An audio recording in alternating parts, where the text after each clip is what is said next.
It's also going to give you a great understanding if you have a specific pitch development plan you're working on. If it's not making hitters more uncomfortable with their swings and they're getting more comfortable with their swings, you need to try something different, because that's going to be your number one indicator of whether something's working or not, is what is the hitter doing.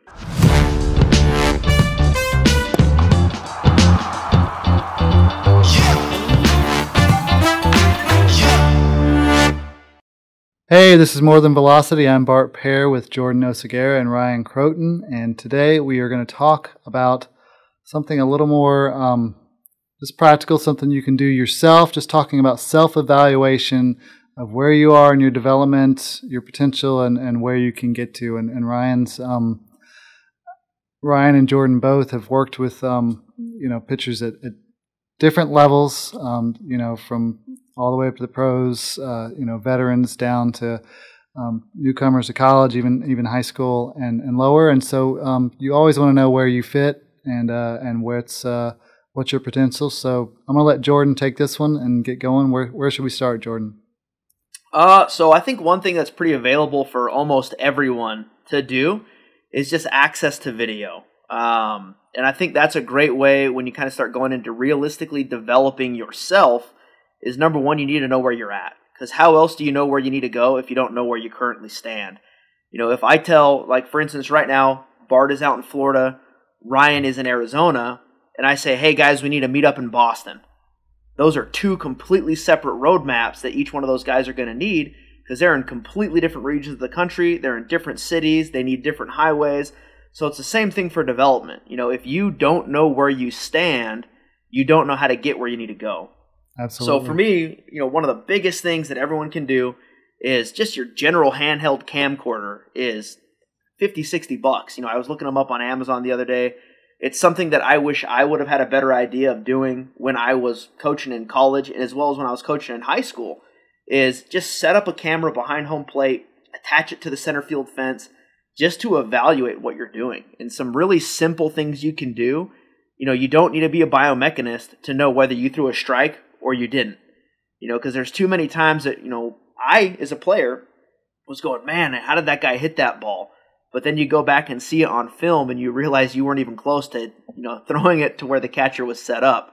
So it takes away that guessing what happened to really understanding what actually happened. And I think that's the biggest thing too is, you hear, I got lucky. One of my coaches was a Navy SEAL before he became a pitching coach. And he always told us, even in baseball, you got the fog of war.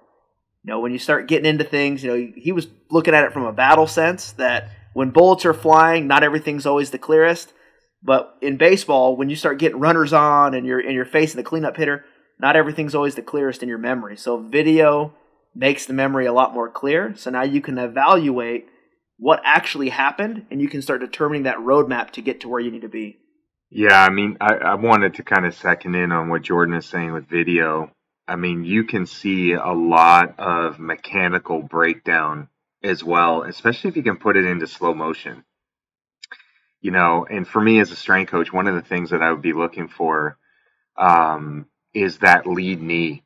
I'm very interested in lead knee mechanics, and sometimes you'll find pitchers that are just not strong enough, and they start sinking into that lead knee. So it means that they flex more after foot contact. And, some of these things that we look at through movement can be fixed with training. And, if there is a command issue, it could be a stability issue of their lead knee, and they might not be able to brace and get over their lead side. So I think it's also important if the athlete does have, a strength coach, and a lot of athletes do, they go somewhere privately to train in addition to their pitching coach, they should be sharing video around so that they have multiple stakeholders that can help out with improving an athlete's movement. So that makes sense to me. So I'm using video, one, just to actually know what pitches I'm actually throwing, and then looking for, maybe I'm not a biomechanist, but I can tell if something's changed. If from the beginning of my outing to when things start going awry, at the end, how do I look? Do I look different? And what we've come to realize and what we talk about here a lot is 9 times out of 10 that's a strength endurance, or dealing with fatigue or other issues around there that can be solved pretty quickly. For sure, and like I pointed out, you don't need a biomechanist to just understand if you're moving with consistency. These are things that you can visually see, and what I like about it too is, I have, and I preface this by saying you don't need to be a biomechanist to understand if someone's moving consistently when you have proof of it on video. But just because, my big concern that I hear, I've been to a couple of these travel ball tournaments, I've been to high school games, I've been to college games, is there's always the person in the stands that sees someone, yank a fastball or hang a breaking ball. They go, "Aye, changed his stride angle." But then when you go back and you look at it on video, it was the exact same. You can measure those things out there. There's programs called Kinovea. It's free. Coach's Eye is extremely affordable. You can use those systems to put angles on there and determine, did this guy really change his stride angle? And, most of the time, that answer is no, he just made a bad pitch. But like Ryan's saying, you can start seeing if there is differences, and then you can start addressing those things in the weight room or in your upcoming practices, whatever the inefficiency may be. Mm-hmm. I think, too, for the listeners out there, understanding where to put your video perspective. So, 2 of the main perspectives that you would want to set up your video is you want to be able to see the pitcher from head on, so their movement coming towards the catcher. So if you're behind the catcher, that's an important place to look at certain things, like at how much their trunk's tilting, how close they are. You can see a little bit of their separation between their shoulders and hips. And then the inside view of the pitcher, because now you can see what's the position of their arm at foot contact, what's going on with their lead knee, what's their trunk flexion. When you say inside view, I want to make sure I'm on the same page. For a right-hander, that would be from third base. Yep. For a left-hander, that would be from first base. Okay. Correct. Yeah, that would be your inside view. And taking video of both, is, I think, really important. And a good trained pitching coach, if, these athletes, they might be working with someone private, might be their team coach, but sending them that video is very helpful too in coaching. Sometimes our eyes, we don't see certain things. So it's important that, the athlete has some running video data to give to their coaches to better improve the way that they throw. Yeah, and, one more thing to put on that too, just on getting those video angles, is from outing to outing, bullpen to bullpen, whether it's practice or game, try to be as consistent with setting up that angle as you can. I think it's called parallax error, something like that, something that you need to, it changes the way things look, long story short. But the cool thing about baseball fields is the bases are always going to be in the same configuration regardless of where you go. So if you're always lining up with a specific point on the rubber with your camera angle, or a specific point of first base or third base bag on those camera angles, it's going to be the same at every single field you go to, regardless of what the outfield dimensions are. They're always going to be the same. If it's 90-foot bases, or I think it's, they have a 75 and a 60-foot bases for the younger kids, as long as you're setting up on those consistent angles, you're not going to run into parallax error.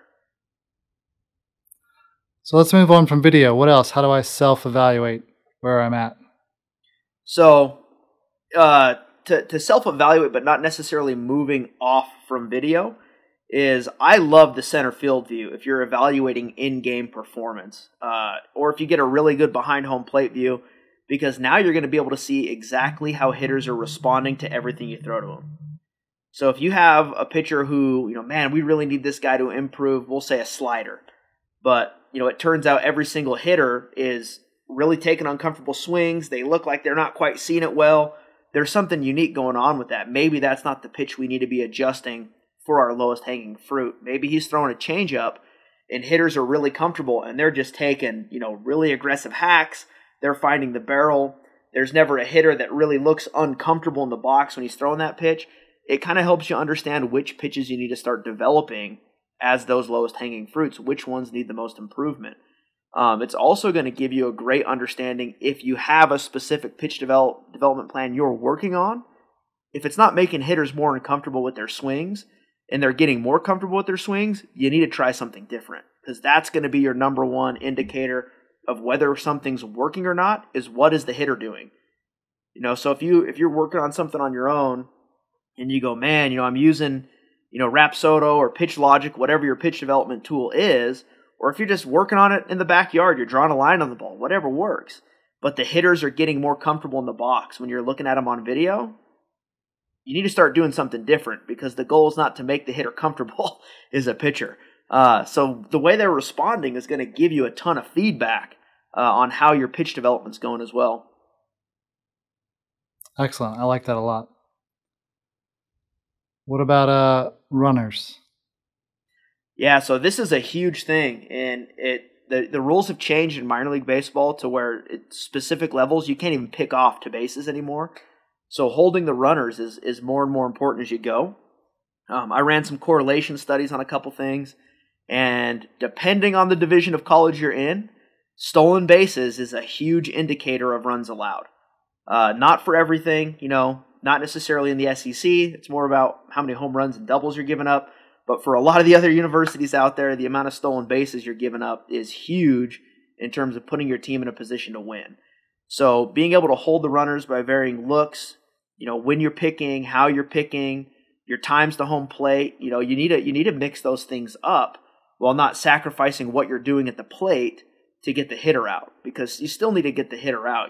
I rarely see someone steal home. So it's still more important to get the guy at the plate out who has the offensive tool in his hands to try to knock you out of the game.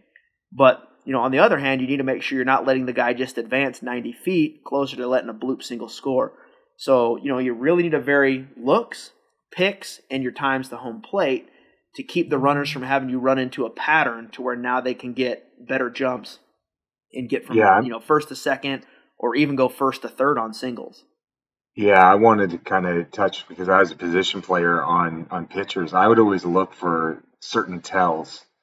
If there was particular patterns that the pitcher would use that would tip me off that he's picking off.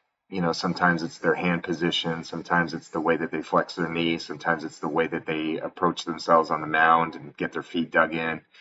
So I think too, if there's opportunities while you're filming, you might be able to catch certain tips, that are tipping off the runner, that can help a pitcher too. So, Jordan, in terms of that inside look, is that a place where you want to be able to film that from, or should like a parent or a coach also film from the backside at times with runners on to see? I would say it depends on the level. As you start getting players into college, I think it's really important to make sure they're not tipping on what it is they're doing, for whether it's they do a specific thing that they're tipping when they're coming set, or how they breathe, or if they have a specific tell. I mean, there's teams that keep track of guys anytime they pitch in a minor league setting all the way up through the big leagues, and they're just monitoring guys because they don't know if someone in low A is going to get to the big leagues. And by the time they get there, they have 4 years of data on them. So now they can look and go, when he picks, he does A. When he pitches, he does B. When he throws breaking ball, he does C. So now the hitter can be at the plate and he realizes these things, or the runner's on whatever base they're on, and they know I can see this from the backside. I have the runner's perspective, or I have the hitter's perspective as best I can. And they're looking for any advantage they can, because hitting is not easy. Even though if you go look at my numbers, it makes it look like hitting's extremely a breeze and easy to do. And on a side note, I never once had to worry about holding runners, because the opposing manager knew it didn't matter where the runner was; they were in scoring position, because I was going to get pummeled at the end of the day. I didn't need to worry about holding runners; I just needed to worry about covering third. But long story short, they're looking for tips, they're looking for tells, especially the higher level of baseball you get. There's people that are paid to do that stuff, and hitters are really good at it. I've worked with guys who pitched with specific organizations where in spring training, they would have the hitter standing in on bullpens, and then as the pitcher came set, hey, curveball. He goes, well, how do you know I'm doing that? Well, you're doing this, and I see, this specific thing with your left foot. when you come set out of the windup, I know you're throwing a curveball. And now all of a sudden that hitter goes, hey, I'm getting my reps in on finding specific tells, and the pitcher's understanding when he's doing something, because everyone's looking for an advantage. Pitchers keep getting better. Hitters are looking for every advantage they can get, and they're going to take it, and I don't blame them when it comes down to it. Yep. So if there's organizations out there that are keeping records of all of your habits, or if you're a pitcher, it would make sense that you journal your own habits and processes and keep a track of where you are, correct? For sure. I don't know if you want to hop on that one, Ryan, or you want me to take it first. I mean, I can give you from my perspective. I wasn't a pitcher. I was a position player, but I would journal all my at-bats. I would come in and I would write down. I didn't have a great memory. Some players, they're unbelievable. They can relive at-bats in their head. They know the counts, what was thrown. I couldn't. I would come in and kind of, dissect my at-bat. And I kind of think about, am I offering at the best pitches possible? And, where is this pitcher really trying to throw on me? I just think it was an important process for my development in terms of approaching each at bat, because I knew the second or third at bat, after my first at bat, the second or third at bat against the same pitcher was going to be pretty good. I was going to have better outcomes. But I'm not sure on the pitching side. That would be more on your end, Jordan. Yeah, so for me, you need to journal on a day-to-day basis, because you need to know what you're doing, why you're doing it, and how you're going to get it done. Especially when you start getting to those higher levels, you need to find out not necessarily what works, but what didn't work.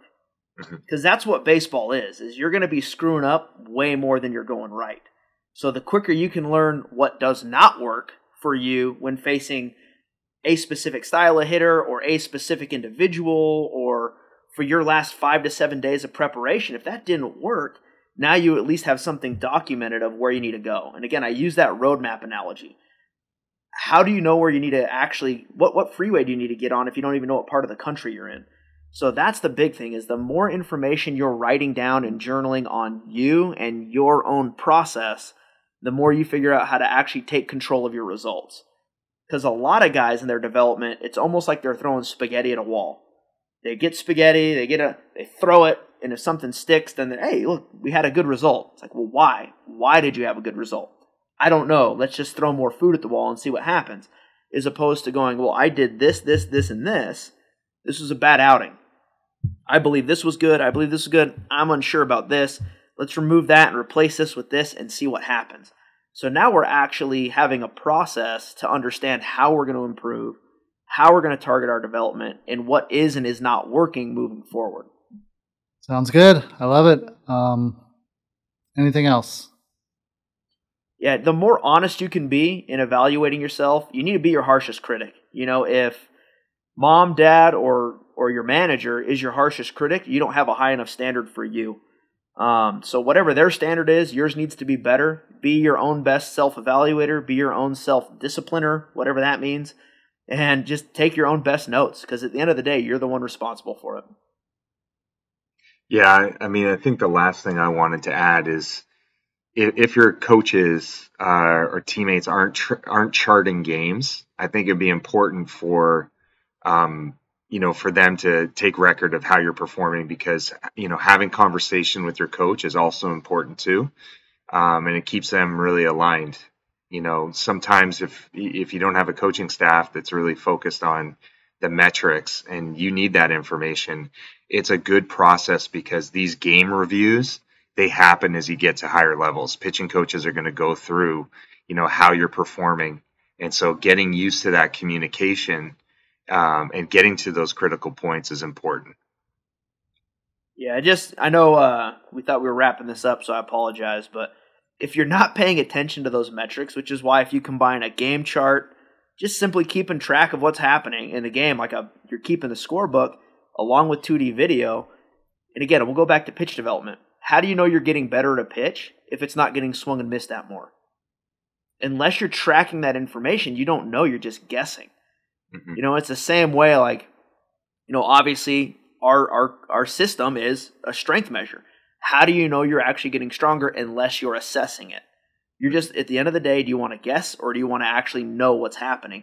And it's the same thing. If your game plan for the last 7 days was to improve your first pitch strike percentage, how do you know you're doing it unless you're keeping track? If your game plan was to lower your walk percent over the month of July, how do you know unless you're comparing it to your other months? You don't know unless you're actually taking track of those things. And not everywhere does that. And it's important, again, take command of it on your own. It's not that difficult to get set up on these things. And if you really want to be serious about development, it doesn't cost that much money to get going on it. And you're never going to be upset if you invest in you at the end of the day. Absolutely. All right. Well, this is the More Than Velocity podcast. And until next time, take care.